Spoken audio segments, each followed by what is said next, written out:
If you feel hungry again an hour after eating, stop blaming your personality first. Hunger is not just willpower.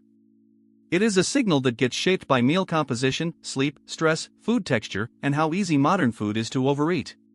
You can eat a lot of calories and still feel unsatisfied if the meal is low in protein, low in fiber, easy to eat fast, and built from foods that barely slow you down. A bad night and a hard week can change hunger, cravings, and decision-making before you notice it. That is not imaginary. It is part of the appetite story. We are going to map the biggest hunger drivers in order, then close with a meal structure that actually holds instead of disappearing in 60 minutes. Protein usually helps people stay fuller than low-protein meals. It takes more work to digest, helps preserve lean mass during fat loss, and makes a meal feel more complete.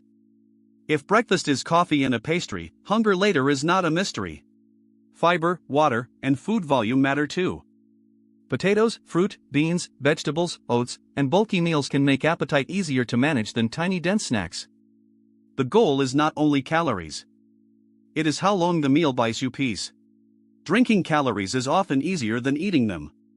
Juice, soda, fancy coffee, alcohol, and even some smoothies can add energy without giving the same break on hunger that chewing whole food gives. The rule is simple. Build the meal around protein and fiber, then add the rest. That alone solves more hunger problems than another appetite tea ever will. When sleep drops, many people feel hungrier, crave quick energy, and have a harder time stopping. The issue is not only being tired. It is that tired brains bargain differently around food. Stress can raise the mental volume around food. Some people lose appetite under stress, but many want fast, salty, sweet, or crunchy food because it feels rewarding and easy. That is why a hard week can feel like bottomless snacking. If calories are very low and life is chaotic, hunger is not a bug in your body. It is the expected response to a system under pressure. That is why severe plans often rebound. The rule is to check sleep and stress before deciding you need stricter food rules. Sometimes the missing fix is recovery, not more disciplined talk. Modern snack food is often soft, salty, sweet, crunchy, and easy to keep eating. That is not a moral failure in the eater. It is the design of the product meeting a human brain that likes reward. If a meal disappears in 5 minutes, your fullness signals are always playing catch up.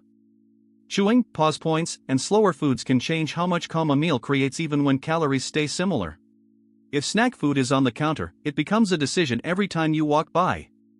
If protein and fruit are hard to reach, hunger will usually choose the easier option. The rule is environment first. Put the filling food where your hungry self will reach for it fast. Friction matters more than motivation speeches. Coffee all morning, tiny lunch, random snacks, then a giant evening crash is a common appetite pattern. It feels like bad discipline, but the structure itself is setting up the binge. Not everyone needs the same pattern, but many people do better with real meals that contain protein, fiber, and enough volume than with a trail of snack calories that never really lands. You do not need novelty at every meal. Repeating a few satisfying meals can reduce decision fatigue and stop hunger from negotiating with you every 2 hours. The rule is that every main meal should do a job. Protein, fiber, volume, and enough calm to get you to the next meal without chaos. Here is the stack. Start with protein at meals, more fiber and food volume, better sleep, slower eating, and easier defaults in your kitchen. If hunger stays loud after that, then dig deeper. Most people do not need magic. They need structure. The win is not never feeling hungry again. The win is making hunger quieter, more predictable, and less likely to run your day.